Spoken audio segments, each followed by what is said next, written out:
Hey guys, Dan here with another quick trade paperback review. This time I'm reviewing All-Star Batman Volume 2, Ends of the Earth. This collects issues 6 through 9, I do believe, of the All-Star Batman series.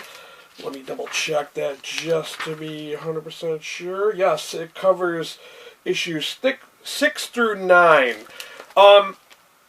One of the reasons that I wanted to share this with you guys is not only do I love the new Rebirth Batman series, but this in itself is a very beautiful volume that I have not been this excited about a Batman comic in a very long time.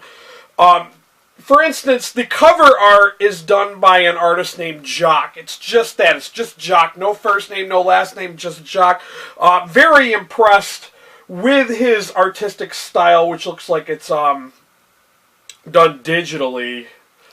And if it wasn't just that, I was kind of looking under the cover, and I don't know if I'm going to be able to show you guys or not because it is a library copy, and I don't want to. But it does have the binding itself, the cover, is illustrated too, which is so cool looking. And it's from a scene within the book. The whole time I was reading this, and this is written by Scott Snyder, by the way, the whole time I was reading this, because it starts out with this beautiful, beautiful artwork, and it's written kind of prose-like, very poetic. That really hooked me in. It really, really hooked me in.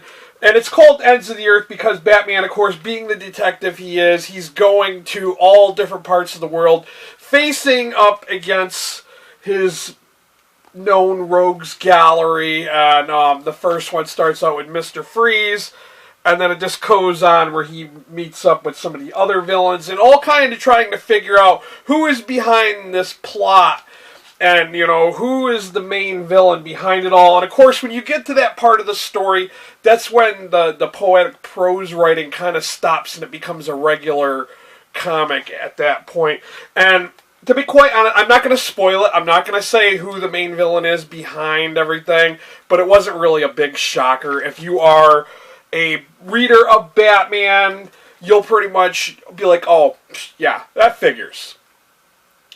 But yeah, like I said, the artwork was really, really good. And at first I was like, yes, this is going to be my first 5-star book of the year. But when it gets to the last third of the book, it's just another filler issue.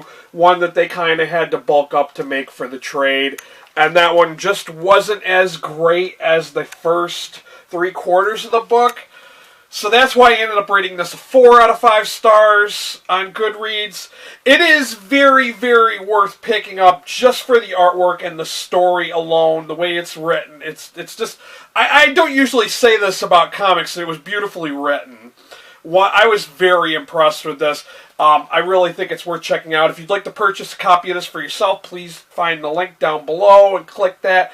If you've read this, let me know what you thought of it down below. I'm always interested to hear what other people's thoughts are on stuff I've read. Whether you felt the same way about this, or if you let me know.